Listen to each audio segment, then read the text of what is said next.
Good morning, friends. Happy Saturday. Today we're reflecting on Mark chapter 1, verses 29 through 39. Oh man, guys, today's gospel passage is so beautiful. I'm so hyped about this. So, today's gospel is broken up into these three main parts or events. First, we hear about Jesus and some of his disciples going to Simon Peter's house, where they find his mother-in-law is sick, and Jesus heals her. Then we hear later that evening how all who were possessed and ill in the area were brought to Jesus. It literally says that the whole town was at the door, and he spent the night healing them. And then the next morning we hear about Jesus rising early to spend time in prayer with the Father. And when the disciples come to find him, saying that everyone is looking for him, Jesus tells them that it's time to go to other nearby towns, because he says, "For this purpose have I come." And it says he went on to preach and to drive out demons through the whole of Galilee. And I just found this so interesting. I was wondering, why did Mark write this in such a way that hones in on one particular healing of Simon's mother-in-law, and then kind of spans out to the healing of many others in one night?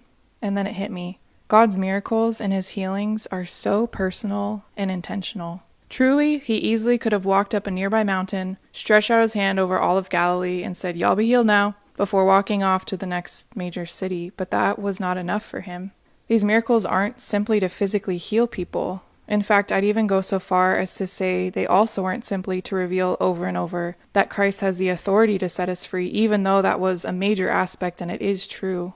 I think Jesus chose to come into this world and to heal personally, one by one, in order to have that personal and intimate moment of connection. And we see exactly that with Simon's mother-in-law. It says she lay sick with a fever, and it describes the encounter in this way. Jesus approached, grasped her hand, and helped her up. And sure, this could have been a 5-second thing, but I imagine it maybe to be 5 minutes, 10 minutes, 15 minutes. I imagine it this way. Jesus approaches this woman, who he has probably gotten to know through his ministry with Simon. Maybe she's become like a second mom to Jesus and the disciples. He approaches her in gentleness.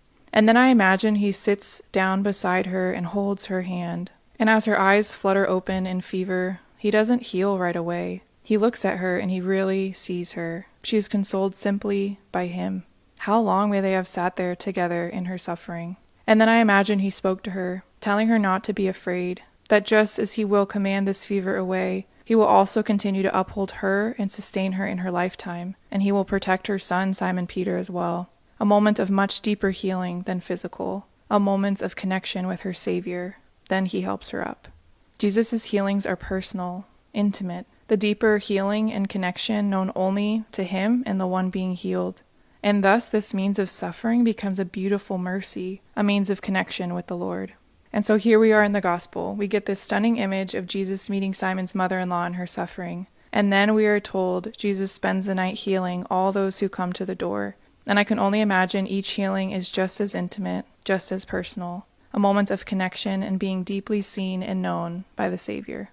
I encourage you this week to take some time to reflect on the illness in your own heart and in your life. Maybe it's physical, maybe it's spiritual or mental, maybe a heavy cross in your current circumstances. And in that, ponder the reality that in your sufferings, whatever they may be, Jesus Christ comes to your bedside to hold your hand, to heal you, to set you free, to show you personally that you aren't just one in a crowd to him. For this reason he has come, to encounter and to heal you. That's all I've got for today, my friends. I hope you have a great week, and I will see you next Saturday.